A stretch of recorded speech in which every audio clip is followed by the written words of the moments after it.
नमस्कार मित्रांनो, श्रेयस अळपते सोबत दिलखुलास ह्या पुढच्या भागामध्ये आपणा सर्वांचं पुन्हा एकदा हार्दिक स्वागत.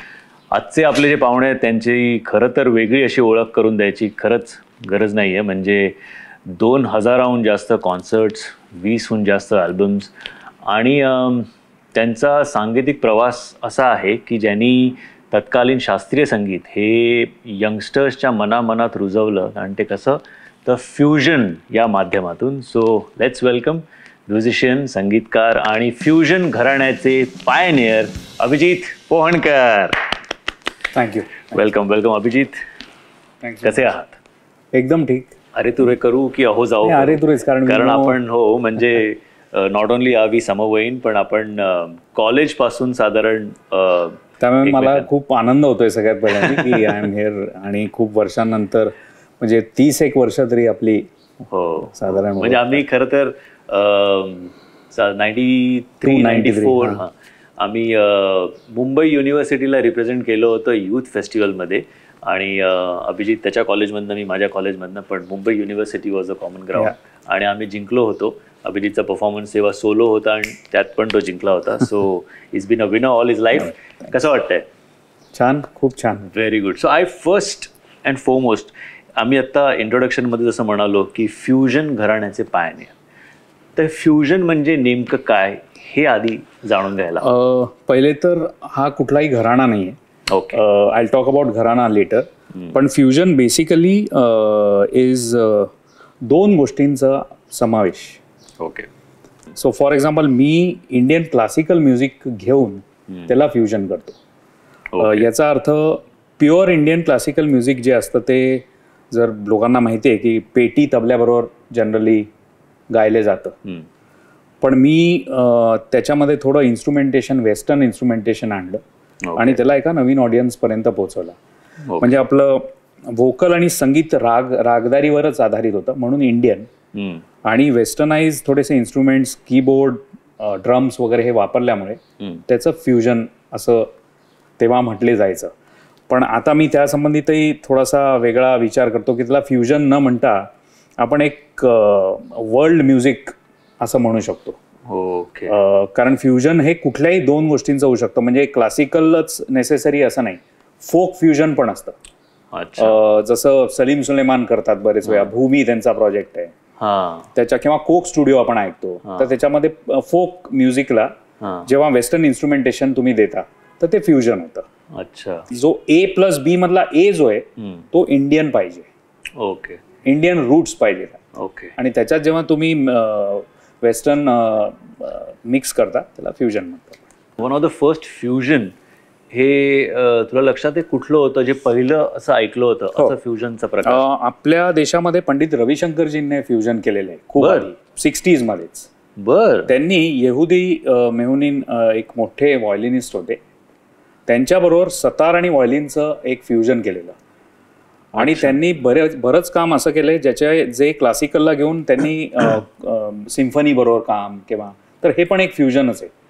अच्छा. आणि तुला एक सांगतो, सगळ्यात उत्तम फ्युजन हे आपल्या हिंदी फिल्म इंडस्ट्रीत झालेलं आहे, ज्याला आज आपण बॉलिवूड म्हणतो.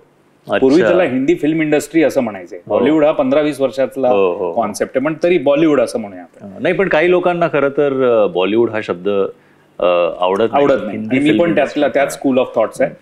पण Hindi film industry. So Hindi film इंडस्ट्रीमध्ये सगळ्यात उत्तम फ्युजन झालेलं आहे. फॉर एक्झाम्पल 50s, 60s, 70sची जी गाणी आहेत ती फ्युजनच आहेत. कारण कंपोजिशन जी आहे, मेलडी, ती रागदारी बेस्ड आहे. अच्छा. पण ऑर्केस्ट्रेशन पूर्ण वेस्टर्न चालू आहे. कधी पेटी तबल्यावर फिल्मचं गाणं होत नाही. बरोबर. खूप मोठं ऑर्केस्ट्रेशन, व्हायोलिन्स, हे सगळं यूज केलं जातं. आणि अप्रतिम वर्ल्ड क्लास फ्युजन हे हिंदी फिल्म इंडस्ट्रीत झालेलं आहे. म्हणजे बेस आपला क्लासिकलच आहे. बेस आपला क्लासिकल असून मागे सिम्फनी चालू आहे, व्हायोलिन्स चालू आहे. मदन मोहनजी, ओपी नय्यर, शंकर जयकिशन पहिले 60s 50s मध्ये, नौशाद साहेब, सगळी रागदारी बेस्ड गाणी आहे 80%. मदन मोहनजींची तर सगळीच गाणी तुम्हाला माहिती आहे की ठुमरी किंवा या अंगावर असायची पूर्ण.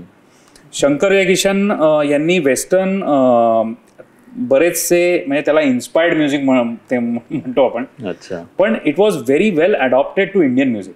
आता आर डी बर्मनचं एक गाणं सनी पिक्चर मधले, जाने क्या बात है किंवा और क्या है दे वफा कहते हैं, गझल आहे. पण मागे त्याच्या तबला पेटी नाही चालू आहे, पाठी ऑर्केस्ट्रेशन चालू आहे आणि ते वेस्टर्न नोटेशन आहे सगळं. अच्छा. पण ते रागाला बेस करून केलेलं आहे सगळं. अच्छा. तो that is the best fusion ना. ऍब्सोल्युटली. किंवा ओपी नय्यरची गाणी जर तुम्ही बघितली किंवा सी रामचंद्र अगदी आधी, मेरा नाम चिंचिंचू वगैरे, हे आपलं म्युझिक म्हणजे ते खूप सुंदर त्यांनी अडॉप्ट केलंय.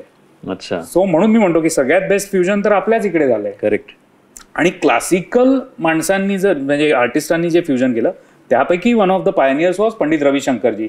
मग झाकीरबाईंनी पण, उस्ताद झाकीर हुसेनने पण खूप सुंदर फ्युजन केलं. आणि पण पुढे येता येता मग वोकलचं fusion, I was the pioneer of that. Okay. पूर्वी इन्स्ट्रुमेंटल फ्युजन म्हणजे हे जे मी बोलतोय पंडित रविशंकरजी वगैरे, यांनी इन्स्ट्रुमेंटल फ्युजन केलंय. ओके. वोकलला, म्हणजे क्लासिकल वोकलला घेऊन त्याचं फ्युजन हे पहिलं मी केलं पिया बावरी अल्बम मध्ये. Wien my father Pandit Ajay Pohankar voice, because he was a pure classical vocalist, त्यांचा आवाज घेऊन मी त्याच्यात ऑर्केस्ट्रेशन करून ते एका नवीन ऑडियन्स पर्यंत पोहोचलो. म्हणून वोकल बेस्ड फ्युजनचा मला लोक असं म्हणतात की Pioneer, one of the Pioneer. Super super super. म्हणजे आता खरं तर या बोलण्यात एवढे प्रश्न माझ्या डोक्यात आहेत ना की सगळ्यात आधी मला जाणून घ्यायला आवडेल की आपण जेव्हा यू सेड की फ्युजनचं असं घराणं काय नाही, घराणं म्हणजे एक्झॅक्टली काय, ज्याला आपण असं ग्वालियर घराणं म्हणतो किंवा किराणा घराणा असं म्हणतो, हे घराणं म्हणजे काय? आणि कॉमन मॅनसाठी एक राग आहे, तो राग तर आहेच ना, म्हणजे करेक्ट, तो या घराण्याचा वेगळा असतो का आणि दुसऱ्या घराण्याचा वेगळा असतो का, की काय त्याच्यात डिफरन्स आहे, is what I would like to understand. See basically आपल्या हिंदुस्थानी म्युझिकमध्ये मोगल जेव्हा इथे आले त्याच्यानंतर एक एक नॉर्थ इंडियन क्लासिकल म्युझिक व्हायला, म्हणजे त्याच्या आधी फोक म्युझिकच मेन, फोक म्हणणं क्लासिकल. म्हणजे घराणा सिस्टम हे आधी आपल्याकडे अगदी आधी नव्हती. अच्छा. हळूहळूच डेव्हलप झाली. आणि त्याच्यामध्ये पण आता टेक्निकल जर गेलो तर खयाल गायकी जी क्लासिकलमध्ये असते ती नंतर आली. पहिले ध्रुपद गायकी असायची, तानसेन जेव्हा गायचे 1700-1800 मध्ये, तोपर्यंत खयाल गायकी नव्हतीच, तोपर्यंत ध्रुपद होता. त्याच्या आधी आमिर खुसरोंनी 12th सेंचुरीमध्ये हे बरंच काय काय आणलं. आणि इथे मग ते ऐकायचे की कोणी भजन फोक गात आहे, डिवोशनल म्युझिक म्हणायचे, भजन पण नाही त्यावेळेला. त्याच्यामध्ये हे स्वतःचं म्युझिक मिक्स करून मग एक राग निर्माण व्हायला लागले. मग घराणी, म्हणजे घराण्याचा अर्थ असा की तो म्युझिशियन एका पर्टिक्युलर सिटीमध्ये 100 वर्ष राहायला पाहिजे आणि तिथपासून शिष्य जे तयार होते तो घराणं. मग त्याची स्टाईल, म्हणजे ग्वालेरमध्ये असेल तर किंवा किराणा हे गाव आहे पंजाबमध्ये, अच्छा, किंवा असे सगळे, म्हणजे जयपूर, आग्रा हे गाव, म्हणजे सिटीजची नाव आहेत ना, तिथे तो एक पर्टिक्युलर फाउंडर ऑफ द घराणा तिथे झाला आणि तो तिथून 100 वर्ष पुढे. सो यू मीन 12th सेंचुरीच्या आधी आपल्याकडे डिवोशनल म्युझिक आणि folk music was the main thing. तिथूनच राग डेव्हलप झाले, कारण नोट्स, आणि मग ते रिफाईन झालं. Folk music is not refined, it is unrefined, raw आहे ते. एक फोक म्युझिकचं आम्हाला, आणि ते कसं, त्याचं काय एक्झाम्पल देऊ शकशील? आता हा एक पिलू राग आहे. पिलू, हा डार्क राग आहे, थोडासा पॅथॉस आहे. ह्याचं फोकचं गाणं आहे जे छत्तीसगड मध्ये एक फोक म्युझिक आहे. अच्छा. तर त्याची मी धून वाजवून दाखवतो.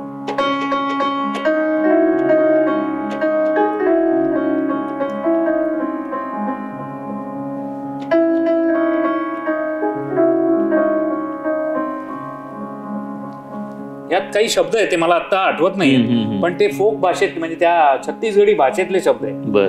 आता हे खूप वर्षांपूर्वीचं असेल, 500-800, त्याच्यातनं हा राग निर्माण झाला.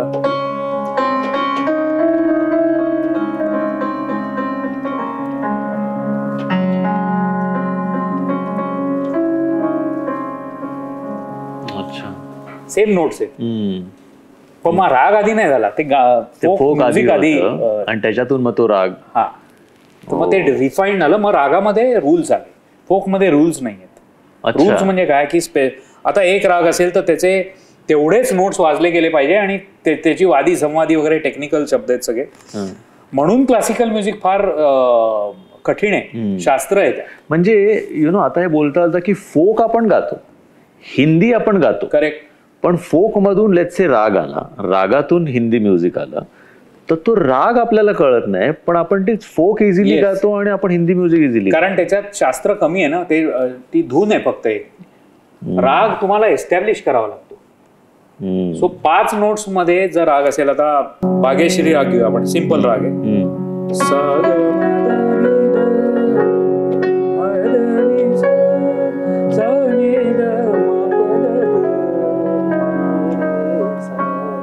हे दिलेलं आहे शास्त्रात. आता तू या रागाच्या या नोट्सच्या पलीकडे एकही नोट जर वाजवला तर तू क्लासिकल पूर्णपणे बर्बाद केलं असते. म्हणजे आता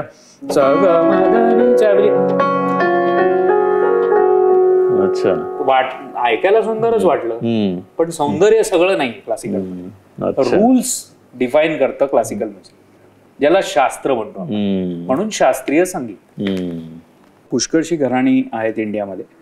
त्यापैकी प्रामुख्याने जर म्हटलं तर ग्वालेर घराणं, किराणा, आग्रा, जयपूर असे खूप सारे आहेत. मग पटियाला घराणा पण आहे, मेवाती घराणा आहे. ह्याचे I tell you something. Basically gharana means school of thought. अच्छा. सो आपण जसं कॉलेजेस किंवा स्कूल असतात, तर आपण एका विशिष्ट कॉलेजमध्ये जातो आणि त्यांची सिलेबस तर सेमच असतं, पण पद्धती वेगळी असते ना शिकवण्याची. थोडा प्रोफेसर तिथला वेगळा असेल, तर एकच माणूस सायन्स किंवा फिजिक्स वेगळा शिकवेल, दुसऱ्या कॉलेजमध्ये थोडंसं त्याची पद्धत शिकवण्याची वेगळी असेल, पण रूल्स सेम आहेत किंवा जो सिलेबस आहे तो सेमच आहे, तो कुठे बदलणार आहे. मला असं वाटतं की घराणं इज अननेसेसरीली खूप जास्त जोर घराण्यांवर दिला जातो, आणि तो आजकाल पण जास्त मी बघायला लागलोय यंगस्टर्स मध्ये पण. घराणं इम्पॉर्टंट नाही आहे नुसतं, हो, जो म्युझिशियन आहे तो इम्पॉर्टंट आहे. म्हणजे जयपूर घराणं आपण म्हणतो, आपण असं म्हणतो का की मी जयपूर घराण्याला ऐकायला चाललोय? आपण म्हणतो किशोरी अमोणकरांचं गाणं ऐकायला चाललोय, किराणा घराणं ऐकायला चाललोय असं म्हणतो आपण, की पंडित भीमसेन जोशींचं गाणं ते किराणा घराण्याचे आहेत. अच्छा. तर असे वेगवेगळ्या घराण्यांना मोठे बनवणारे हे कलाकार आहेत. कॉलेज मोठं असतं, पण कॉलेजच्या अल्युमिनायमुळे होतं ना ते मोठं. मिठीबाई कॉलेजचा श्रेयस, बरोबर, असं म्हटलं जातं. तर असे खूप सारे कलाकार तिकडनं निघालं, म्हणून ते एक विशिष्ट कॉलेज आपल्याला मोठं वाटायला लागतं. म्हणजे ते राग तोच असतो, त्याची शिकवण्याची पद्धत त्यांची प्रत्येकाची वेगळी आहे. कारण काही मध्ये फॉर एक्झाम्पल मी आता डेमॉन्स्ट्रेट करू नाही शकत, कारण मी व्होकलिस्ट ॲज सच नाहीये. ओके. पण कुठल्याही क्लासिकल व्होकलिस्ट, कारण ही क्लासिकल व्होकलची घराणी आहेत, हे महत्वाचं. घराणेमध्ये पण लोक म्हणतील की सतारीचं घराणं, तर सतारीचं जयपूर घराणं नसतं, हे व्होकलची घराणी आहे. अच्छा. इन्स्ट्रुमेंटल म्युझिकची घराणी वेगळी आहे. अच्छा. हा, फॉर एक्झाम्पल 2 सगळ्यात मोठे कलाकार सतारीचे जर आपण उदाहरण घेतलं तर पंडित रविशंकरजी आणि उस्ताद विलायत खां साहेब. तर पंडित रविशंकरांचं मैयर घराणं आहे, सेनिया मैयर, आणि विलायत खां साहेबांचं इटावा घराणं आहे. अच्छा. आता हे जनरल लोकांना, अगदीच क्लासिकल जे ऐकणार आहे त्यांनाच माहिती आहे फक्त. जयपूर ग्वालेर तरी लोकांना माहिती आहे. याचं कारण माहिती आहे का काय? आपल्या इकडे कायम गायक म्हणजे व्होकल म्युझिकला सगळ्यात वर मानले जातं, आणि म्हणून व्होकलिस्टच सगळ्यात जास्ती फेमस होतात. Your right. In general terms, म्हणजे हे सगळे हे दिग्गज आहे आणि फार वर्ल्ड क्लास आणि वर्ल्ड लेवल हे. पण जनरल माणसाला ना, आता कोणी मला, माझ्या मुलीला जर म्हटलं की तुझे वडील सिंगर आहेत ना, ते म्हणजे मी दिसतोय मी सिंगर नाहीये, मी कीबोर्ड वाजवतोय, मी सिंगर कसा झालो मी? पण everything boils down to singing. हा एक इंडियाचा मोठा प्रॉब्लेम आहे. आणि आपल्या शास्त्रातही लिहिलेलं आहे क्लासिकल म्युझिकच्या की गाना उच्च, बजाना मध्यम, असं त्यांनी ते लिहून टाकलंय खूप वर्षांपूर्वी. पण यावरही माझा आक्षेप येतो. पुढे सांगतो ह्यालाच जोडून की बघा गाणं जे आहे ना ते कुठलाही माणूस थोडं तरी गाऊ शकतो. बरोबर. गुणगुण म्हणजे तो बरोबर.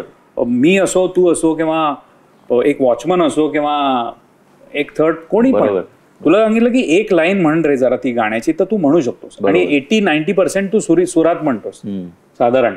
अगदीच बेसुरे फार कमी असतात. बरोबर. पण जर कोणाला सांगितलं की हीच लाईन तू गिटार किंवा कीबोर्डवर वाजवून दाखव रे, तर तो एक सूर पण 2 सूर पण नाही वाजवू शकत. शक्यच नाही. मग या कॉन्टेक्स्ट मध्ये गाणं उच्च आणि बजाना मध्यम कसं झालं बरं? बरोबर. पण क्लासिकल म्युझिकमध्ये हे तसं नाहीये. क्लासिकल म्युझिकमध्ये इक्वल स्टेटस दिले जातं.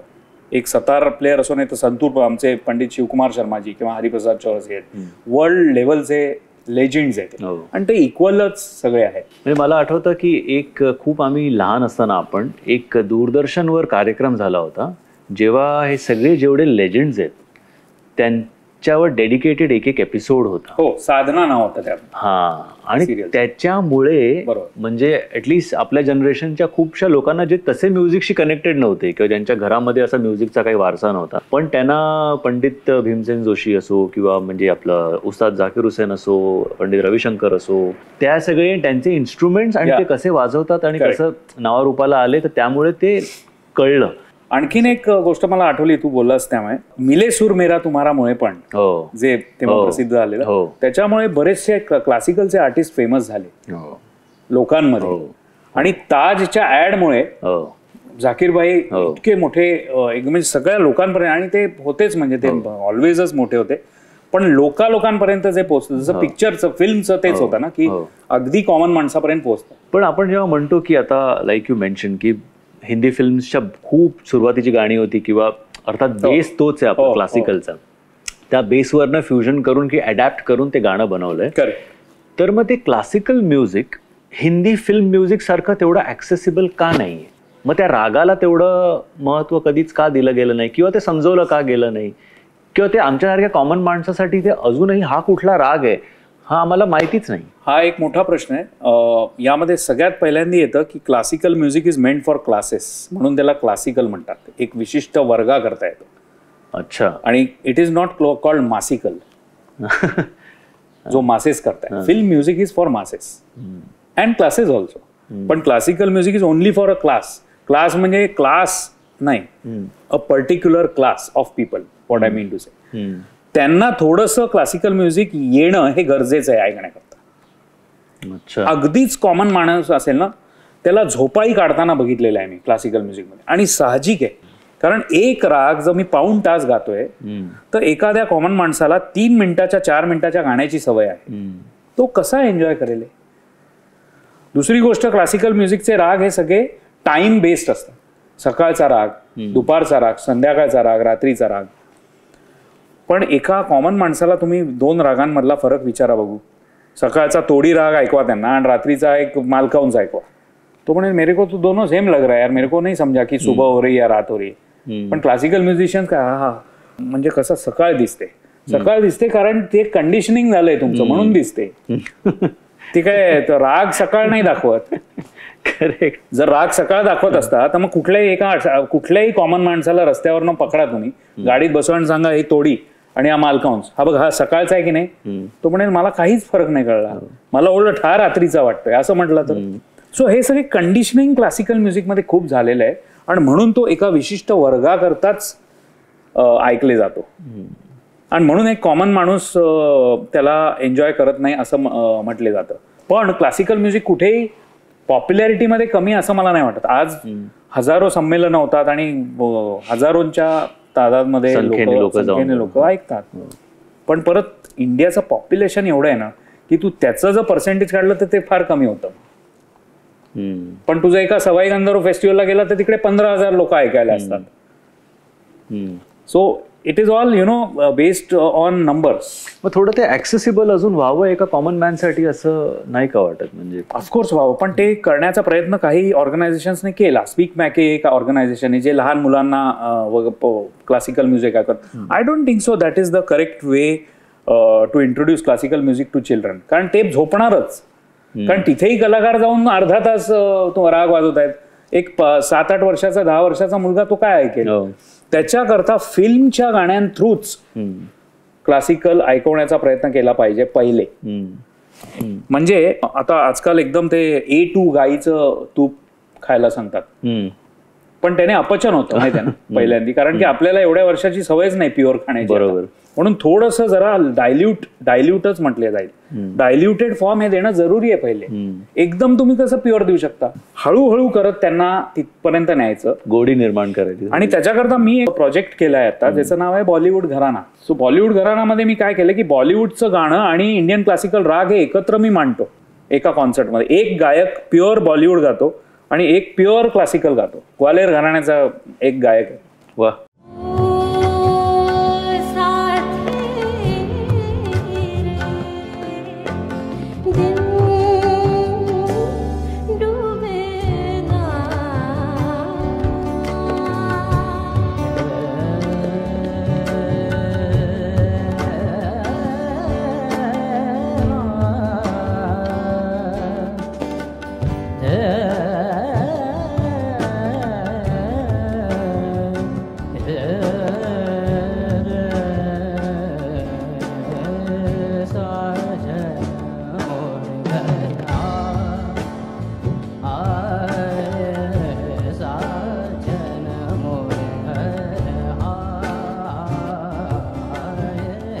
लोग म्हणतात अरे यार ये मजा आ गया, क्योंकि 5 मिनट में हमको थोड़ा क्लासिकल भी सुनने मिला और हमारा कनेक्ट हो गया कि ये गाना कौन सा है. कारण गाणं फेमस असतं, राग फेमस नसतो.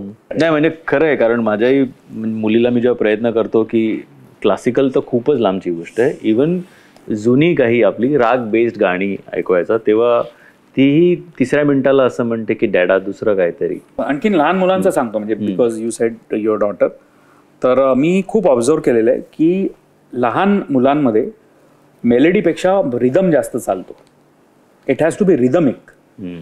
रिदम जर नसेल ना, आपल्याला उगाच वाटतं की काय सुंदर रे विदाऊट रिदम, पण माझे बाबा नाही म्हणतात अरे रिदमपेक्षा आपण नुसती आलापी करूया. तर मी बाबांना नेहमी सांगतो, बाबा ते फक्त आपल्याला कळेल किंवा आपल्या एवढं ज्यांना म्युझिक कळतं त्यांना आवडेल, पण एक जो मान त्याला बीट पाहिजे. आणि म्हणून बीटमध्ये क्लासिकल म्युझिक जर इंट्रोड्यूस केलं, which I have done in Piya Bawri, there was a beat to it and then people start to move, आणि मग त्यांना मेलडीकडे लक्ष जातं. तसंच लहान मुलांकरता पहिले बीट इम्पॉर्टंट, सूर नव्हे. म्हणजे ज्या जनरेशनला आपल्याला असं वाटतं की त्यांनी ते ऐकावं शिकावं, तर अर्थात त्याची गोडी निर्माण होण्यासाठी करेक्ट बीट पासून रिदम पासून सुरू करून. आणि म्हणूनच film songs is the best thing. Old film songs ते थोडे कंटाळतील, ते म्हणतील की आत्ताचं जरा मला हनी सिंग किंवा बादशाह पाहिजे, पण ते त्यांना सांगायचं हो ऐकवीन मी, पण हे पण ऐक. आणि ते ना त्यांच्या सबकॉन्शियस मध्ये जायला लागतं. You will see that after a while, after 3-4 years त्यांना ते गाणं आवडायला लागेल. पहिल्यांदा ते म्हणतील की कंटाळा येतोय वगैरे, पण तरी ते बॅक ऑफ द माइंड, म्हणजे झोपताना त्या किंवा असं लावून ठेवायचं, तर ते सबकॉन्शियस मध्ये जाणं जरुरी आहे. सुपर. नाव यू जस्ट मेन्शन्ड की त्यांना हनी सिंग किंवा बादशाह वगैरे ऐकायला आवडेल. I would like to understand your views about, म्हणजे काय, म्हणजे डू यू थिंक की त्यांची गाणी ओके आहेत की टेम्पररी आहेत, की त्याला शेल्फ लाईफ तेवढं नाही आहे? डेफिनेटली शेल्फ लाईफ नाहीच आहे, यात काही वादच नाही. पण टेम्पररी फील जो आहे ना गाण्याचा, तो एकाच गोष्टीकडे धावतो, तो म्हणजे डान्स, इमोशन. आपण एकदा बोलत होतो तेव्हा मी बोललेलो की इमोशन हे वेगवेगळ्या प्रकारचे असतात, पण आजकालची जनरेशन, आय डोंट नो, म्हणजे आय मे बी रॉंग, पण ते डान्स इमोशनकडेच आहेत. म्हणजे धमाल, तर फक्त धमाल हा एकच इमोशन नाही आहे ना लाईफमध्ये. पूर्वीच्या गाण्यांमध्ये रोमॅन्सही असायचा, पूर्वीच्या गाण्यांमध्ये पॅथॉसही असायचा, म्हणजे दुःख हे इमोशन नाही का? ऑफकोर्स. मग त्याची गाणी तुम्ही 4 बोटल वोडका हे त्याचं गाणं असू शकत नाही त्या पॅथॉसचं. मला म्हणायचं आहे की ते त्यांच्या जागी what they are doing is good, पण आजच्या जनरेशनला एक्सपोजर फक्त जर ते असेल तर मला वाटत नाही की ते बरोबर आहे. They should understand different emotions for different songs. पण असं कधी झालंय का की या ट्रेंडिंग गोष्टी आपण ज्याला म्हणू, आता सध्या ट्रेंडमध्ये खूप आहे, तर कधी असं वाटलंय की अरे यार हे ट्रेंडमध्ये तर आपण सुद्धा अशा पद्धतीचं काहीतरी? नाही, मी जर केलं तर ते फ्लॉप होईल मी, कारण बेसिकली म्युझिक जे आहे ना ते आतनं येतं, आणि जे आतनं येतं तेच लोकांपर्यंत पोहोचतं. जशी ॲक्टिंग आहे, माझ्या मते acting is a little different, कारण ऍक्टरमध्ये तुम्ही डिरेक्टरचं जे कॅरेक्टर आहे त्यामध्ये घुसता, पण मला ते नाही येणार करता, कारण माझी एक पर्सनॅलिटी आहे, माझं एक म्युझिकचं एक कॅरेक्टर आहे आणि माझा स्वभाव आहे.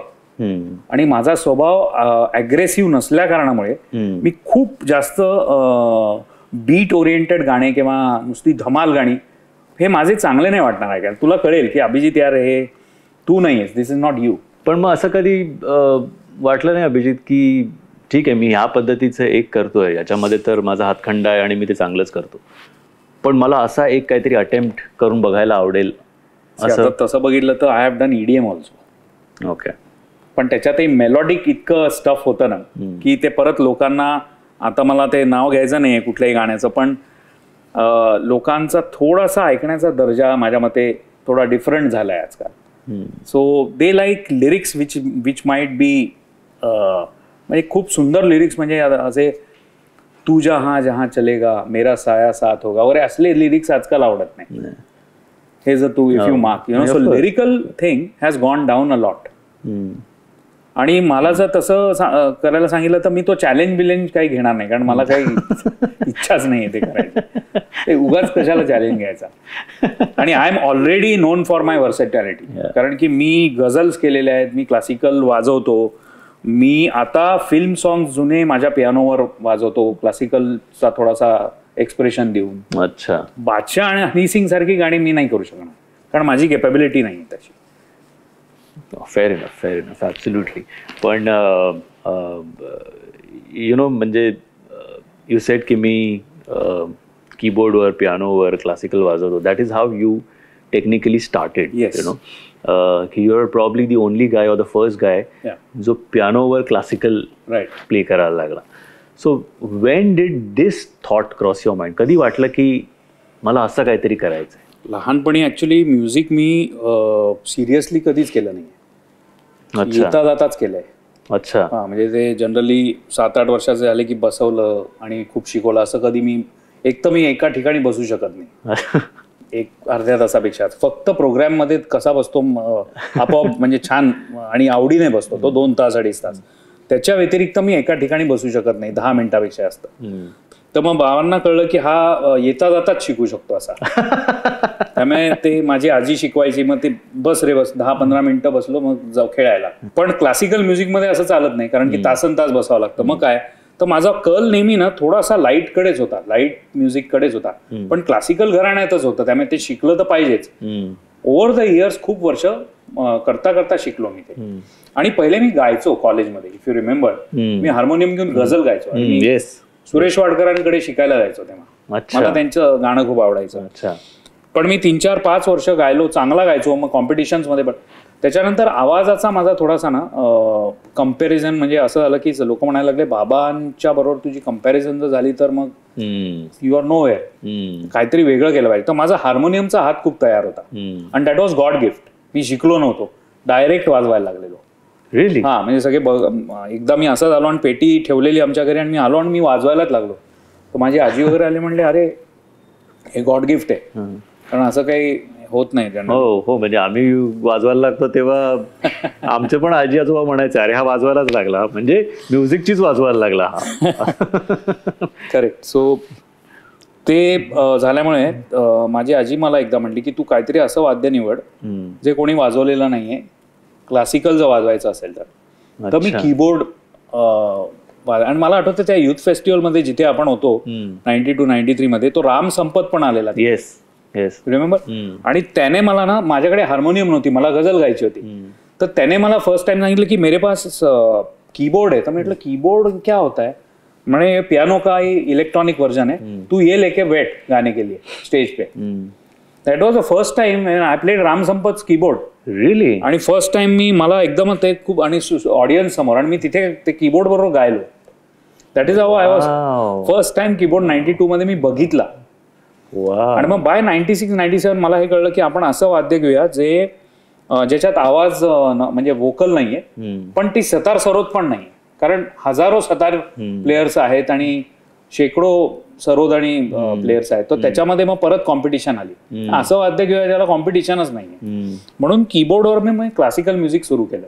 दिस was in 97. Wow. And then मग त्याची हे तर पाहिजे ना, डिसिप्लिन तर क्लासिकल म्युझिकचं पाहिजे. मग कोणाकडे शिकायचं?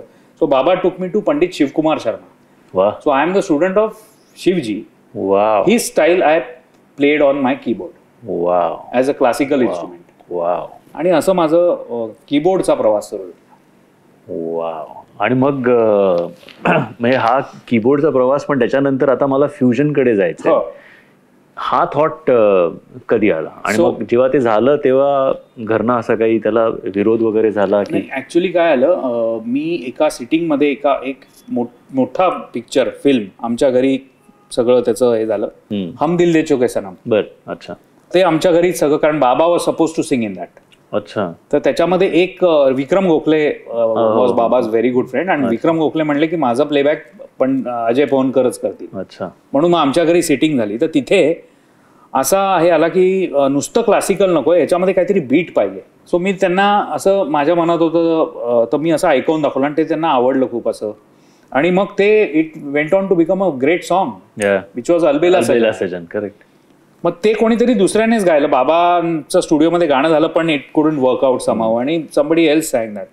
मग ते माझ्या मनात होतं की यार क्लासिकल म्युझिकचं जर बीट देऊन आपण फ्युजन केलं, so it will reach more audiences आणि it is sounding very interesting. तर बाबांच्या आवाजात एक मी डेमो रेकॉर्ड केला. आणि मॅग्ना साऊंड नावाची एक कंपनी होती पूर्वी, if you remember, pop songs. आणि त्यांना मी दिली तर ते म्हणले हे काय म्युझिक आहे, हे आम्हाला कळलंच नाही, रिजेक्टेड. मग मी परत एकदा एक गाणं रेकॉर्ड केलं आणि टाइम्स म्युझिकला दिलं. Times music said wow this is amazing, आपण let's do a album with this. And that's how I started doing fusion of classical songs. Then came Piya Bawri. बरं, त्याची गंमत अशी की त्याला जागाच मिळेना रिदम हाऊसमध्ये त्या अल्बमला. ते पॉपही नव्हतं, म्हणजे ते क्लासिकल नव्हतं, ते फिल्म सॉंगही नव्हतं. करेक्ट. मग एक वेगळा शेल्फ माझ्याकरता निर्माण केला ज्याचं नाव होतं न्यू एज क्लासिकल म्युझिक, ज्याला आपण फ्युजनही म्हणतो. आणि मला यात काही हे वाटत नाही सांगायला की त्या गाण्यांमुळे पंडित अजय पवनकर एक क्लासिकल ऑडियन्सच्या बाहेर नोंद झाले खूप. त्याच्यानंतर असं कोणी काही अटेम्प्ट खूप झाले ना आजपर्यंत करतायत, पण त्याला काही अर्थ नाहीये यासाठी, कारण नुसत्या बंदिशा घ्यायच्या क्लासिकलच्या आणि त्याच्यात ड्रम्स आणि कीबोर्ड वाजवून त्या प्रस्तुत करायच्या, हा त्याच्या मागचा उद्देशच नव्हता. त्याच्यात काहीतरी सुंदर एक सौंदर्य आणि ॲस्थेटिक्स वाटले पाहिजे. पण ते आता मी सांगतो, see these are all trends. तर ट्रेंड आता सतत जर करत राहिला तर ते मोनोटोनस होतं, आणि आता ते खूप मोनोटोनस झालंय. सो मी स्वतःच करत नाही ते. पण म्हणजे what you think about the music scene आजचा जो आहे? आता personally I am not too fond of it. Yeah there are some great works which happen, but माझं कनेक्ट होत नाही रे त्याच्याबरोबर. म्हणजे मला पण आता परवा कोणीतरी एका गाण्यासाठी विचारलं की सर एक रॅप सॉन्ग तुम्ही गाल का तुमच्या आवाजात? आणि मग मी ते ऐकलं. मला पर्सनली खरं सांगायचं तर मला काय फार ते आवडलं नाही, पण मी आत्ताच्या जनरेशनच्या काही लोकांना ते ऐकवलं की अरे हे असं असं एक रफ गाणं आलंय, तर ते बोलले अच्छा अच्छा ये व्हायरल हो सकता है. मग व्हायरल हो सकता है ही त्या गाण्याच्या मागची फक्त आयडिया, लाईक यू सेड की फक्त डान्स हे इमोशन कसं असू शकतं. एक्झॅक्टली. आणि व्हायरल हा बेसिकली आजारपणाचा शब्द आहे. तो संगीतात आलाच कसा आहे मला कळत नाही. म्हणजे आजारी झाला की व्हायरल म्हणायचो ना पूर्वी. ते चांगलं नसायचं. अरे काय छान व्हायरल झालंय त्याला असं म्हणायचो का आपण? मग ते म्युझिक मध्ये कशाला आणलंय हे शब्दच मला कळत नाही की काय व्हायरल वगैरे. पॉप्युलर झालंय, हिट झालंय हे आपण नेहमीच म्हणायचो. सो मला हे आजकालचे बरेचसे गोष्टी पटत नाही. पण see I am not against anything. जसा ट्रेंड आहे तसा आहे, पण I will do what I want and I think my music speaks for itself. पण कधी असं झालंय की एखादं एक्सपेरिमेंट हॅज नॉट वर्कड, म्हणजे इधर लाईव्ह कॉन्सर्टमध्ये किंवा अल्बम्स? लाईव्ह कॉन्सर्टमध्ये मी रिस्क तशी घेत नाही. देवाच्या कृपेने आजपर्यंत प्रत्येक प्रोग्राम किंवा कॉन्सर्ट हा ऑलवेज हिट झाला. ओके. कधीही असं झालेलं नाहीये. फक्त एकदा एक गोष्ट सांगतो, अमेरिकेत एका ऑर्गनायझरमुळे तसं झालं. आम्ही एका ठिकाणी टेम्पाला फ्लॉरिडाला परफॉर्म करत होतो आणि त्यांनी शाळेतले स्पीकर्स असतात ना, ते वंदे मातरम वगैरे आपण गायचो पूर्वी, ते स्पीकर 2 लावले. आम्ही जेव्हा ऑडिटोरियम मध्ये गेलो तर मी त्याला म्हटलं इस स्पीकर पे हम लोग 8 जन का पूरा ऑर्केस्ट्रेशन और इतना बड़ा ग्रुप ये स्पीकर पे सुनाने वाले हो. म्हणे हा हमको लगा ये. म्हणजे हमको लगा मतलब टेक रायडर असतो ना आपला एक पूर्ण बरोबर. वो काय म्हणे हो मिला ही नाही. आणि लोक येऊन बसलेत 1800 लोक तरी असतील तिकडे. तिथे पहिल्याच गाण्याला मला माहिती होतं कारण एवढं इन्स्ट्रुमेंटेशन आहे ते स्पीकर फाटले. एक फाटला त्यातला आणि मग एकच उरला एवढासा आणि त्यावर ऑडिटोरियम. बरं का ती माझी जी सिंगर होती ना ती रडायलाच लागली कारण की अक्षरशः असं वाटलं आणि ते शिट्या वगैरे मारायला लागले लोक आणि आम्हाला शिट्या बिट्यांची अशी म्हणजे शिट्या म्हणजे फॉर बॅड परफॉर्मन्स. मी तो बंद केला आणि आत सरळ निघून गेलो ग्रीन रूम मध्ये आणि मीच स्वतः घाबरलो की आता लोक म्हणजे मारायलाच येतील. करायचं काय तर आम्ही स्पीकर बंद करवला टोटल बंद आणि आम्ही विदाऊट स्पीकर परफॉर्मन्स दिला. बर. आणि तो एक 200-300 लोकांपर्यंत 400 आणि ते मग इतका जोर आला त्या बँड मध्ये माझ्या की they sang the whole concert without mic system आणि that was appreciated for the spirit of that the musicians. मी आता तू म्हणशील मग हे कसं काय आलं तर कीबोर्ड नाही मी हार्मोनियम पण घेतो always. Harmonium is acoustic so त्याला आउटपुट लागत नाही. करेक्ट. सो मी हार्मोनियमवर वाजवलं पूर्ण आणि बाकी सगळे तसेच गायले. So that was the only performance where मला असं वाटतं की खूपच काहीतरी झालं. पण बाकी कधी एक्सपेरिमेंटेशन जे माझे आहेत ते ऑलवेज आवडतात लोकांना. आय एम कॉन्फिडंट की हे आवडणार. मी मराठीतही आय डिड केव्हा तरी पहाटे. आपण बोलू पण मला ते एकदा ऐकायलाही आवडेल. त्याच्या आधी मी त्या रागाबद्दल आता मगाचं जे बोलणं चालू होतं की पहाडी राग आपल्या फिल्म म्युझिकमध्ये खूप यूज केलाय. जो पहिला प्रश्न तुझा होता की कसं लोकांना कळेल की हा राग कुठला. करेक्ट. कारण त्याचं काही कोणी सांगतच नाही. करेक्ट. तो ऑलवेज फिल्म सॉंगशी कनेक्ट करावं म्हणजे तो राग करतो. फॉर एक्झाम्पल पहाडी राग आहे.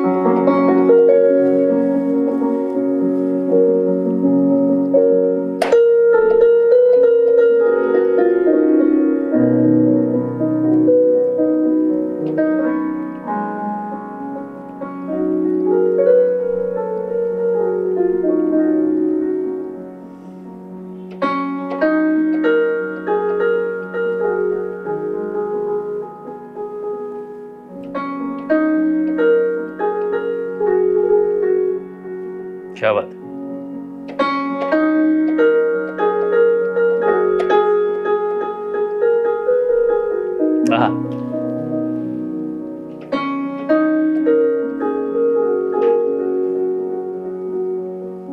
किंवा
सो ही अशी गाणी आहेत जी इतकी अजरामर आहे आणि ती अजूनही लागतात. सो हे these are based on your saying Pahadi raag. There are several which are based on Pahadi. So Pahadi राग जर का मला ऐकायचा असेल तर मग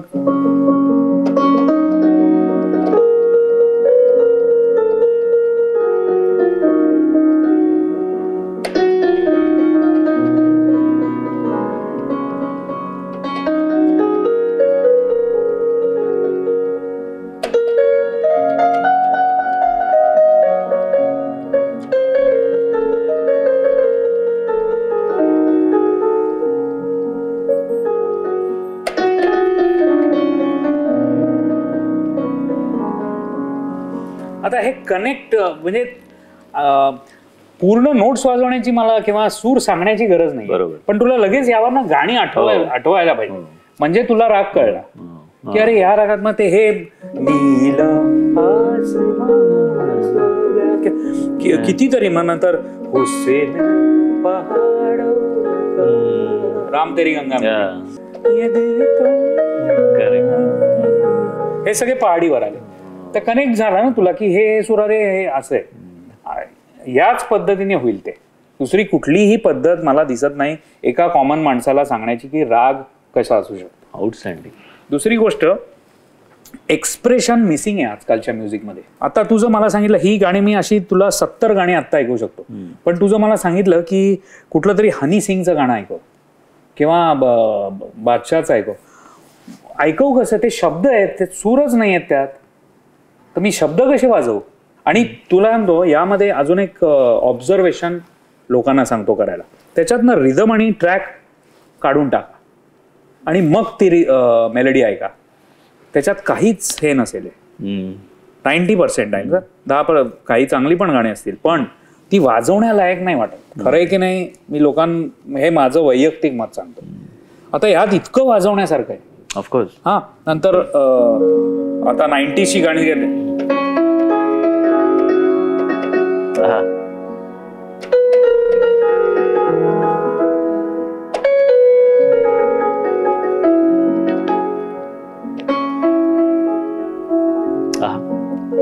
हे वाजवल्या लोक गायला लागतात, तसे आजकालचे गाणे लोक गातात का? नाही, फार कमी. 5%. पूर्वी 95% सगळे तेवढी गाणी, म्हणजे ती गाणी आजही इतक्या वर्षांनंतर सुद्धा फ्रेश वाटतात, लक्षात आहेत. आणि त्याच गाण्यांचं आता टेक्निकली रिमिक्स होत आहे, तेच हिट होत आहेत परत. म्हणजे बघ ना की किती स्टॅग्नन्सी. आणि त्या गाण्यांची स्ट्रेंथ मला वाटतं प्रचंड आहे, वेगळी. आता जर मराठीत म्हटलं तर मराठी मधली जी, let's come to Marathi music also, की पूर्वीचं मराठी म्युझिक हे इतकं उच्च दर्जाचं आहे ना. हृदयनाथ मंगेशकरजी, Shrinivas Khale, even Ashok Patki, Anil Arun, I mean you name it, beautiful music. मग इवन लाईक यू सेड की खळे काकांचं पण ते या चिमण्यांनो परत फिरा, मला वाटतं as a composition it is mind blowing. म्हणजे त्याने आउटस्टँडिंग हे होतं. किंवा रोमॅन्टिक जर गाणं म्हटलं, नुसतं मी जर याच पूर्ण आता बागेश्री राग या त्याच्याच ह्याच्यावर चालू आहे सगळं, पहिले पहाडी होता,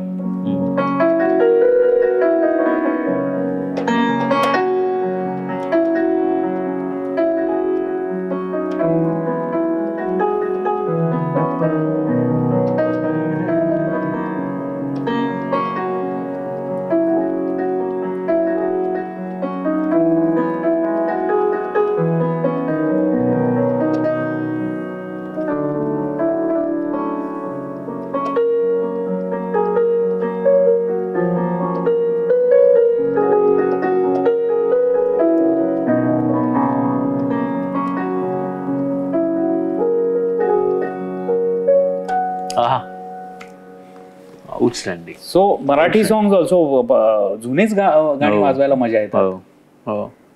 तर राग यूज करा ना तुम्ही राग आणि स्केल यूजच नाही करा, ते भलतच काहीतरी. इव्हन मराठी म्युझिक मध्ये एकच धुंद मंद हवा, गुलाबी हवा, त्याच्या पलीकडे मराठी म्युझिकच जात नाहीये. तर मग हे शब्द पण स्टॅग्नंट झाले. श्रावणात घन निळा वगैरे जो दर्जा होता तो तुम्हीच सांगा प्रेक्षकांनी की राहिलाय का.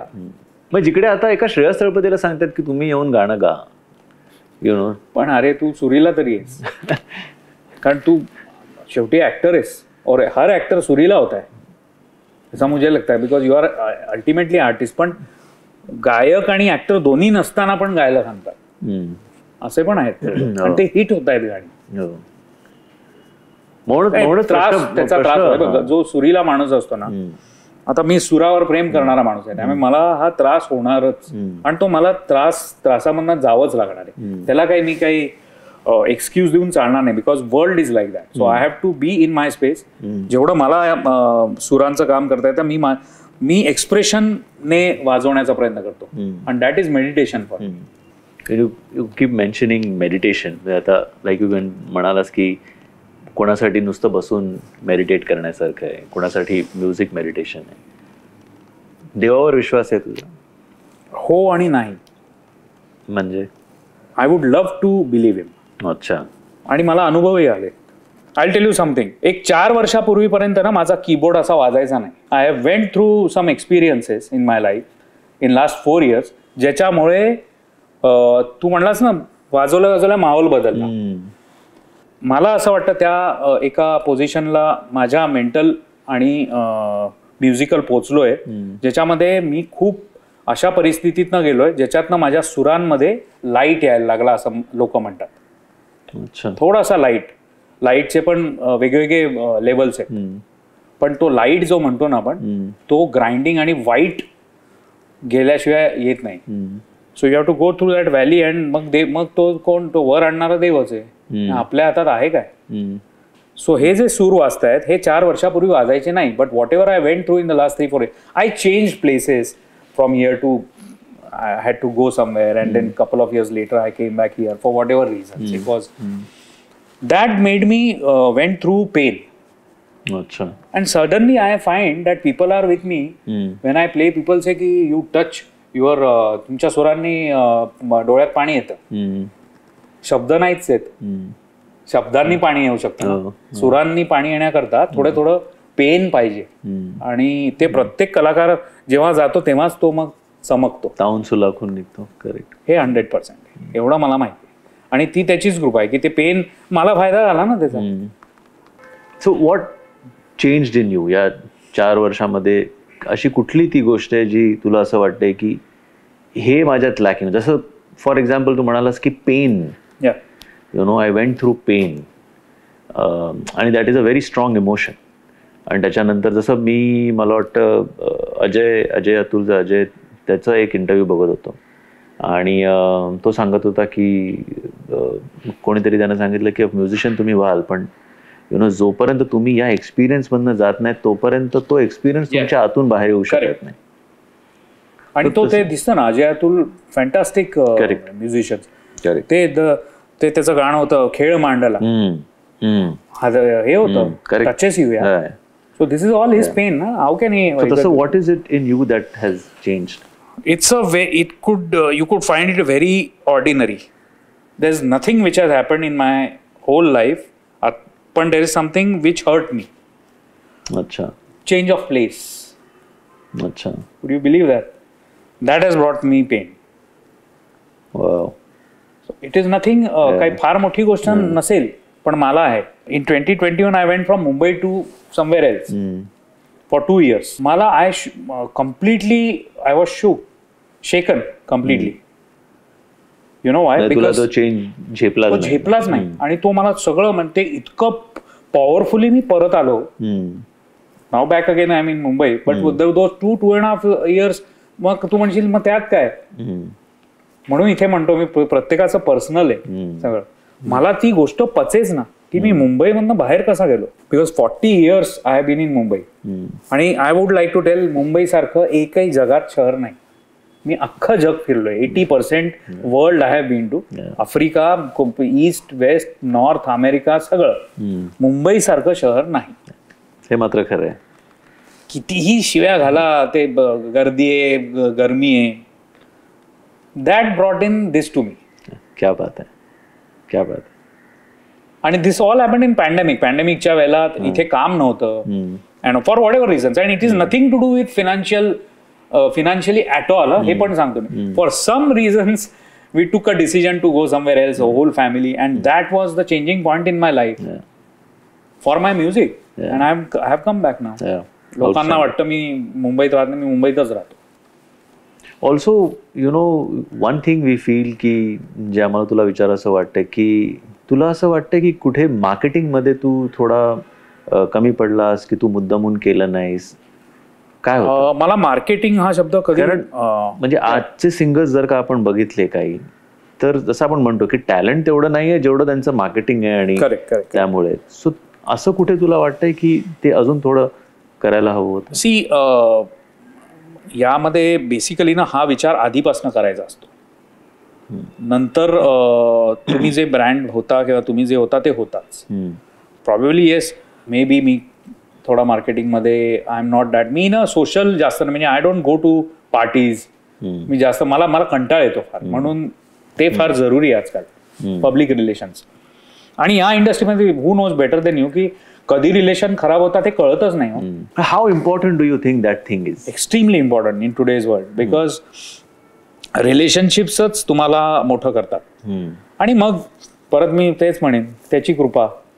तर म्हणजे आज जेव्हा आपण बोलतो की who is a Pioneer of fusion vocals किंवा क्लासिकल आणि हिंदी फिल्म इंडस्ट्रीचं फ्युजन, तेव्हा of course your name comes in the four front. So the kind of popularity and fame जे तू अचीव्ह केलंयस ते टेक्निकली अनप्रेसिडेंटेड किंवा बाकीच्यांपेक्षा खूप जास्त आहे. खूप प्रेम मिळालंय. हो, आणि the journey steel very much on. Of course म्हणजे त्याबद्दल काही वादच नाही. पण तू जगभरात सगळीकडे तू परफॉर्म केलंयस, you know, like you mention Africa असो, तर तिकडे म्हणजे त्या जागेचे जे लोकल्स आहेत ते सुद्धा आलेत कार्यक्रमांना. हो हो हो, ऑफकोर्स. सी, एक चुकीची समजूत असते की मी लंडनला परफॉर्म केलं, पण कोणामध्ये केलं? फक्त मराठी लोकांमध्ये केलं की पंजाबी लोक पण आले की लंडनचे स्थायिक UK बेस्ड फॉरेनर्स पण आले? So because our music is classical music, first of all, is heard by international audiences, and so is fusion. So माझ्या ह्याच्यात नेहमी इंटरनॅशनल ऑडियन्स असतोच. पाकिस्तानी बरेच फॅन्स आहे, अफगाणी आहेत, अच्छा, आणि अमेरिकन्स पण आहे. माझा I was the first person to be featured in Buddha Bar in France, अच्छा, इन इंटरनॅशनल कॉम्पायलेशन. इंटरनॅशनल पण माझे अल्बम्स जे गोऱ्या लोकांनी काढले, अच्छा, असे पण बरेच. अच्छा. तू इतक्या मोठ्या मोठ्या सिंगर्स बरोबर कामं केली आहेस, यु नो, तू तुझे अल्बम्स बनवलेस त्यांच्याबरोबर. तुला दडपण आलंय कधी यांच्याबरोबर काम करताना की मी यांना हे काहीतरी वेगळं सांगतोय, हे काय विचार करत असतील, काय म्हणत असतील? ऍक्च्युली नाही आलं, कारण लहानपणापासून मी सगळ्या मोठ्या लोकांबरोबर माझी म्हणजे ग्रोन अप झालो, मी मोठा झालो. त्यामुळे मला ना एवढी भीती नव्हती. फक्त क्लासिकल चे गायक जे असतात त्यांची मला भीती वाटते. आणि अजून एक, मी गुलाम अलीन बरोबर एक काम केलेलं, अच्छा, कॉन्सर्ट केलेला षण्मुखानंदला. गुलाम अलीन बरोबर मला दडपण आलं, कारण की गुलाम अली, मेहदी हसन गुलाम अली आमचे दैवत होते. बाबा आणि गुलाम अलींची जुगलबंदी, बापरे, असा प्रोग्राम झालेला. तो आहे युट्यूबवर, लोकांनी नक्की बघा. आणि that was his last concert in Mumbai. त्याच्यानंतर गुलाम अली बंद झाले मुंबईत येणं, कारण की बिकॉज ऑफ द पॉलिटिकल जे काय पाकिस्तान बरोबर हे झालं. दॅट वॉज माय लास्ट म्हणजे that was his last concert. तिथे मला दडपण नक्की आलं, कारण इतकं प्रचंड ते सगळं व्यक्तिमत्व, आणि बाबा आणि त्यांच्यामध्ये मी, म्हणजे माझी तर, आणि मी फक्त फोटो उगाच मोठा स्वतःचा दिलेला. नंतर मला कळलं की ऍक्च्युली हा मोठा कशाला फोटो दिला मला कळलं, बॅकड्रॉपवर. ते गुलाम अली पण मला म्हणले की अरे बेटा तुम्हारा फोटो हमसे भी बडा हो गया. तर म्हटलं नाही नाही, ऍक्च्युली मग म्हटलं बापरे, किंवा कळायचं नाही ना, 15 वर्षापूर्वीची गोष्ट आहे. तर नुसतं फोटो मोठे देऊन होत नाही, हे मला म्हणायचंय. पब्लिसिटीसाठी व्यक्ती फार मोठे असतात, हे सगळे फार मोठे लोक, आणि त्यांच्याबरोबर मला मोठं व्हायला मिळालं. हेच माझे बाबा आमचे one of the finest singers this country has produce. परत त्यांचं पण तसंच आहे की he is not in to publicity and limelight at all, पण त्यांचं गाणं हे ज्यांना कळतं त्यांना माहिती आहे की his voice is something which is extremely different from all classic. आणि he is one person who can sing fusion. Rarest of rare 2च गायक आहेत जे गाऊ शकले, पंडित अजय पोहनकर आणि उस्ताद राशीद खान.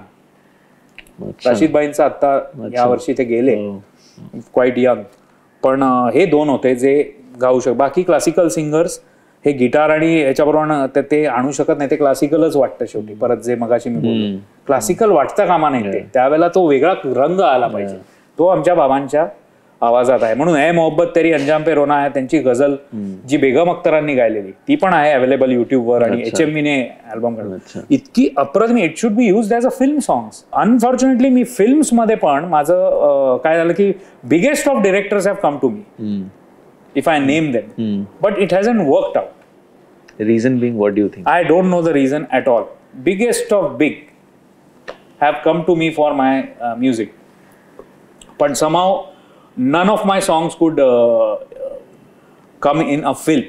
जेव्हा की सगळे मला म्हणतात की तुझी गाणी ऍक्च्युली फिल्म लेवलची असतात. So that is something where probably that is not meant or maybe not eight.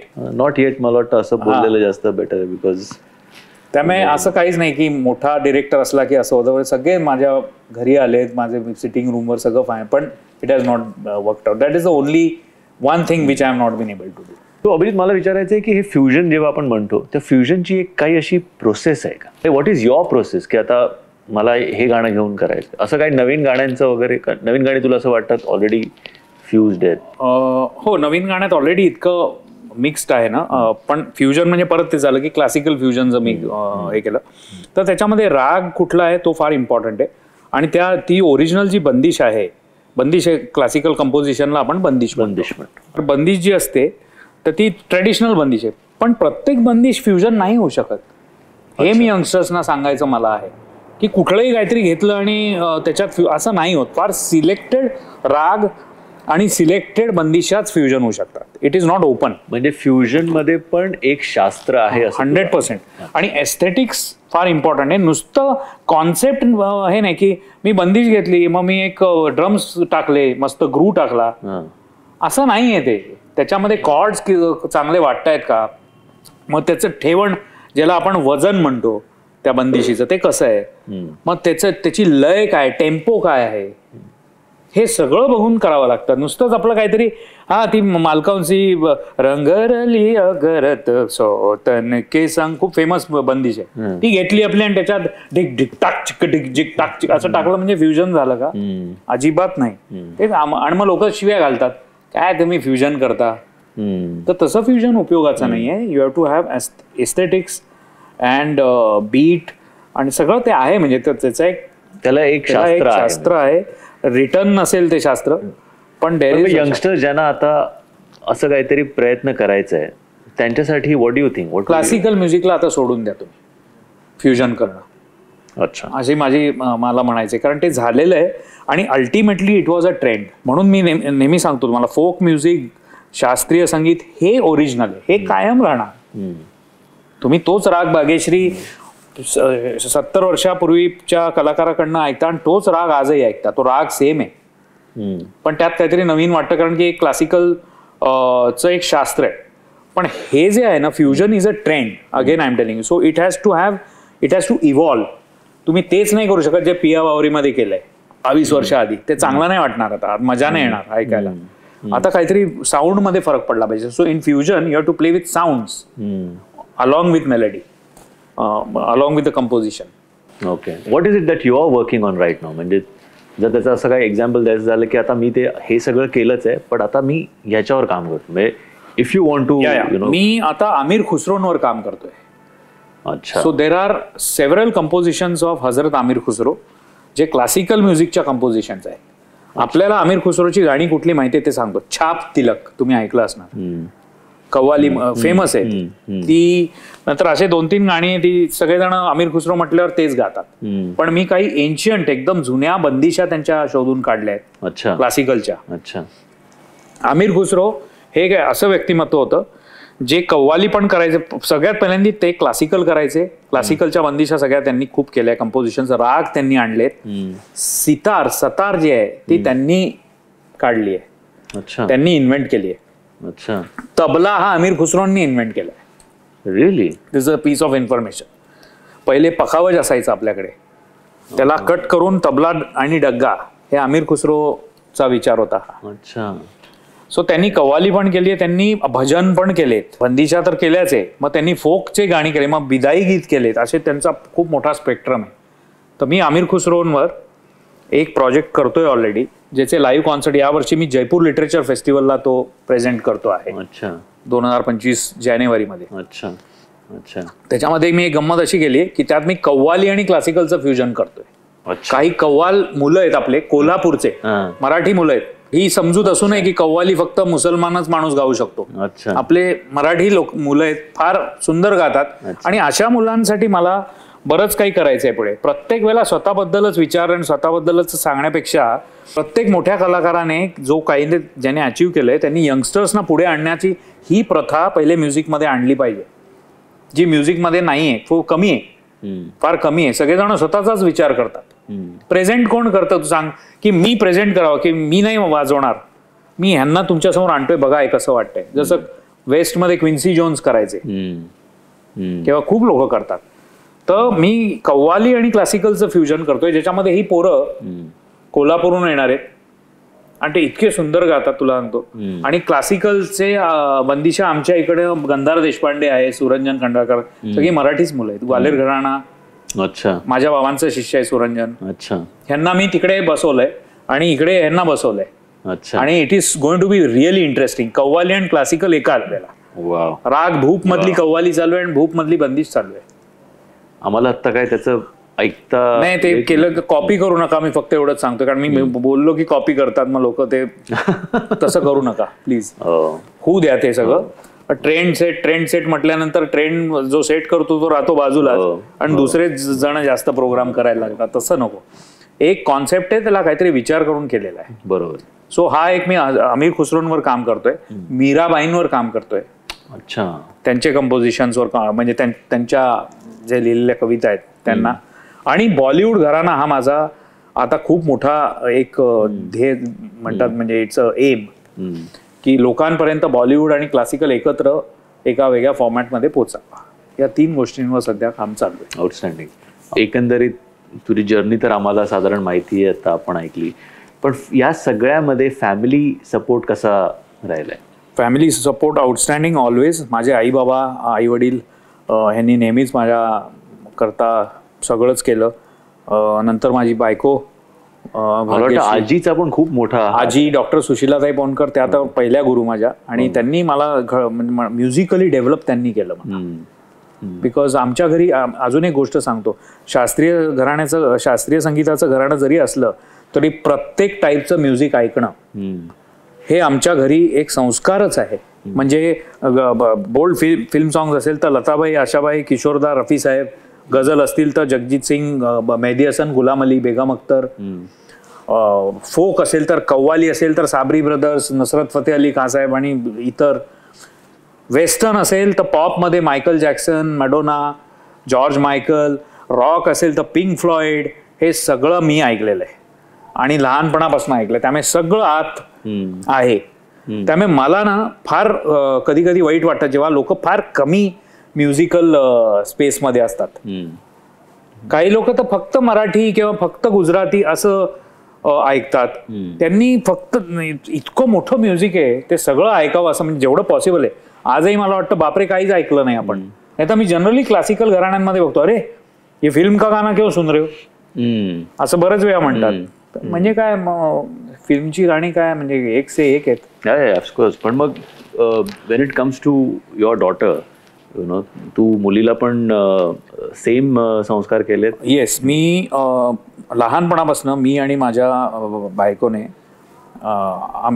ती जेव्हा खेळायची ना तेव्हा मी अल्बम्स लावून हे करायचो. तर तिला ते कळायचं नाही त्यावेळेला, पण इट वेंट इनटू सबकॉन्शियस. आणि आता जरा मोठी झाली त्याच्यानंतर तिला मी सगळं हे एक्सपोजर दिलं की हा बघ हा आहे. आणि मी 80s इतकं 80s तिच्यामध्ये डोक्यामध्ये हे केलं ना की ती आता दुसऱ्यांना जेव्हा ऐकवते, बघत होतो त्या दिवशी एक बिल्डिंगमध्ये खाली काहीतरी मित्रमैत्रिणी सगळे, तर मी सांगितलं हे गाणं जरा तू त्यांना ऐकव ना बघ. तर केअरलेस विस्पर नावाचं जॉर्ज मायकलचं खूप फेमस गाणं आहे आणि हिंदी पण गाणं आपलं R.D. बर्मनचं जीवन के हर मोड पे वगैरे, हे 1-2 गाणे ऐकव. त्याच्यानंतर मग बघतोय 4-5 दिवसानंतर त्या 4 मुलांनी पुढे व्हायरल केलं ते गाणं. म्हणजे त्यांनी त्यांच्या बिल्डिंगीत लावलं, मग त्यांनी आणि सगळे येऊन अरे क्या गाणं आहे यार, कब का आहे, 1985. मग ते सर्च व्हायला लागलं. तर हे संस्कार आहेत. हे कुठलेही म्हणजे तुम्ही तुमच्या मुलांना तुम्ही आजच फक्त म्युझिक का ऐकवताय, म्हणजे आपण आपली जनरेशन आपल्याला तर कळतं ना. मी अगदी नवीन जनरेशनचं नाही बोलत आहे की त्यांची मुलं वगैरे, पण आपले जे एक साधारण 40s मध्ये लेट 40s मध्ये लोक, आपल्याला तर कळतं की जुनं काय होतं ते. मग ते ऐकवा ना तुम्ही तुमच्या मुलांना, म्हणजे त्यांना जुनं कळेल की किती सुंदर होतं. ऐकवलंच नाही तर कसं होईल. म्हणजे बाकीच्या संस्कारांबरोबर मला वाटतं हे म्युझिकचे संस्कार अत्यंत गरजेचे आहेत, कारण त्याच्याशिवाय आपले लिटरेट म्युझिक म्हणजे म्युझिक काय म्हणतात कानसेन कोणी होणारच नाही. मग तर थोडं ऐकवायचं सारखं. स्वतःलाच वेळ नाहीये माणसाला आज तर काय तो असं म्हणता येईल, पण जेव्हा जेव्हा वेळ मिळेल पाठी म्युझिक चाललं पाहिजे. आणि it should necessarily not be just modern music. Old music is very important. Modern music मध्ये पण खूप चांगलं काही काही होतंय बरं का. म्हणजे if I have to ask you की काही गोष्टी बदलल्या आहेत, काही गोष्टी वेगळ्या पद्धतीच्या झाल्यात, काही गोष्टी चांगल्या नाही आहेत, काही गोष्टी पूर्वीसारख्या नाही आहेत, पण जर मला असं विचारायचं असेल की काय चांगलं आहे आज म्युझिकमध्ये तर काय? फर्स्ट ऑफ ऑल टेक्नॉलॉजी खूप छान झालेली आहे. साऊंड अप्रतिम आहे. मिक्सिंग मास्टरिंग फार सुंदर आहे. म्हणजे आय ऑलवेज विश की मोहम्मद रफी किंवा किशोर कुमारच्या वेळेला असं असतं किंवा मेहदी हसन असे गायले असते किंवा जगजीतजींचं तरी खूपच ॲडव्हान्स होतं. पण आत्ताच्या ह्याच्यात there are people who are doing very good work. Music डिरेक्टर्समध्ये of course we all know Vishal Shekhar आणि Pritam has been doing since a long time. तर इंडिपेंडेंट म्युझिकमध्ये मला पर्सनली हा खूप आवडतो, AP Dhillon. His tracks are amazing. मला वाटतं AR Rahman has been phenomenal. Rahman तर लेजेंड आहे ना. तर म्हणजे आपण लेट्स नॉट इवन ते तर काय ग्रेटच आहेत. सलीम भाई has been doing great work. पण these are all my generation, our generation. म्हणजे मी अगदी लेटेस्ट बद्दल बोलूया, हे तर सगळे अमेझिंग आहेत. These are all great musicians. नवीन मध्ये अगदी लेटेस्ट मध्ये then we have AP Dhillon is there. Diljit Dosanjh आजकाल खूपच फेमस आहे. They have some great energy. खूप कमालीचा ॲटिट्यूड आहे, एनर्जी आहे, साऊंड आहे, मजा येतो ऐकायला. मी पण तुला सांगतो गंमत म्हणजे ड्राईव्ह करताना मी यांची गाणी ऐकतो. म्हणजे तूने मारी एंट्री वगैरे मला गाणी फार आवडतात. कमाल आहे साऊंड आणि rhythm. That is Hindi commercial music ना, उसमें भी बात है. So I listen to music. फक्त कनेक्ट, आता तू जोर जबरदस्तीने जर म्हणाल की कनेक्टच व्हा आणि खूपच रोज ऐका तर तसं होत नाही माझं. पण I don't say it's bad, it's good. It's good for today's time. छान आहे. घरच्यांना तुझ्या कधी तुझ्या म्युझिकचा त्रास झालाय का? बायकोला स्पेशली? नाही, घरी बसतो तेव्हा त्रास होतो. जास्त दिवस घरी बसला कलाकार की त्रास होतो सगळ्यांना. कलाकाराचा मेन बाहेर राहायला पाहिजे. म्हणजे तुझं लव्ह मॅरेज. हो. तू बायकोसाठी असं काही कधी कंपोज वगैरे केलेस? नाही, बायकोसाठी वगैरे म्हणजे जेव्हा लग्नाच्या आधी हे सगळं असतं नेहमी कंपोज वगैरे करणं. तेव्हा मी कंपोज नाही करायचो. तेव्हा मी गाणं गायचो आणि तेव्हा ते तिला अजिबात आवडायचं नाही. कारण ती नेहमी म्हणायची काय तुझा आवाज नीट झाला नाही रे बाबांचा. तर ते त्याच्यातच टाइम गेला. चांगलं नाही, हे नाही. आता उलट तिला आवडायला लागलंय. अच्छा. मी जे बोललो तुला 3-1 वर्षात ती थोडी तारीफ करायला लागली माझी की तू बरा वाजवायला लागलायस वगैरे असं. अच्छा. She never listens to my music and it's good. कारण मी स्वतःचं म्युझिक ऐकत नाही. बघ, आपल्याला स्वतःचे, माझ्या मते स्वतःचं काम फक्त एकदा बघायला आवडतं. सारखं आवडत नाही ते. कारण there are memories associated with it and you have done it so many times.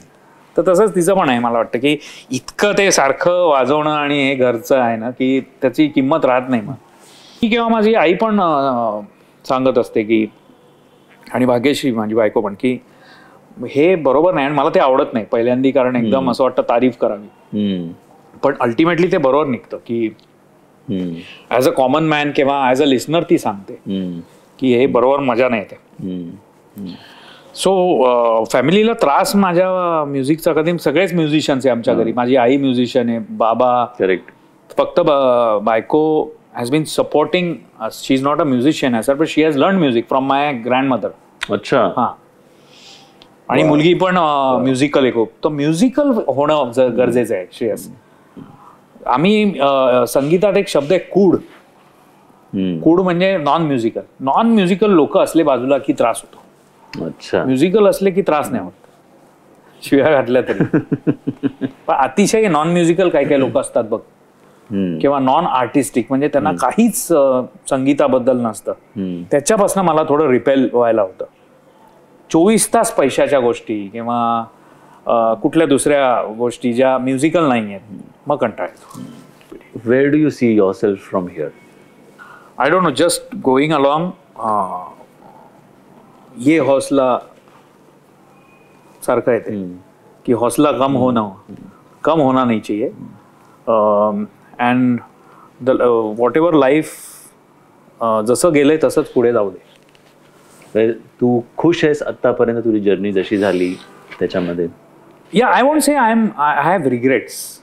Of course everybody wants की अरे यार हे अजून झालेलं नाही हे एम्स आहेत किंवा अजून खूप झालं पाहिजे जे माझं वर्थ आहे त्याच्यापेक्षा. आणि I think every artist feels की आय डिझर्व मच मोर. तसा मी पण आहे. म्हणजे कदाचित AR रहमानना पण वाटत असेल की I deserve much more. Michael जॅक्सनलाही वाटायचं की I deserve much. So there is no hey. So I also think की I deserve much more than what I have done musically. त्याचं रेकग्निशन मे बी 50% असं प्रत्येक आर्टिस्टला वाटतं हे मी म्हणतो. So but it will happen and it is happening.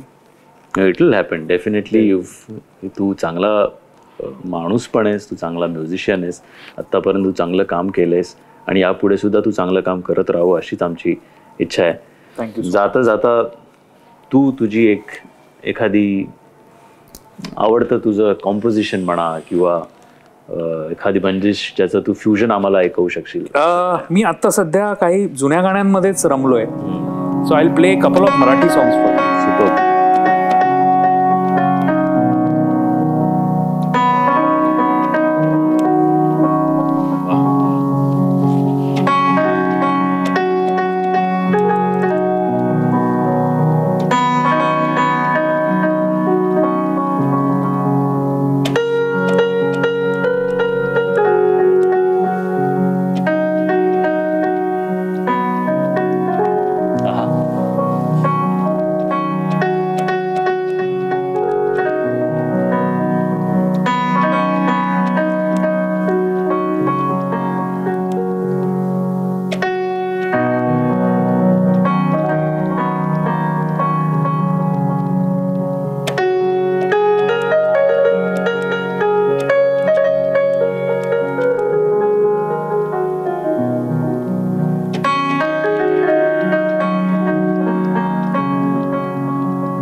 Thank you so much Abhijit.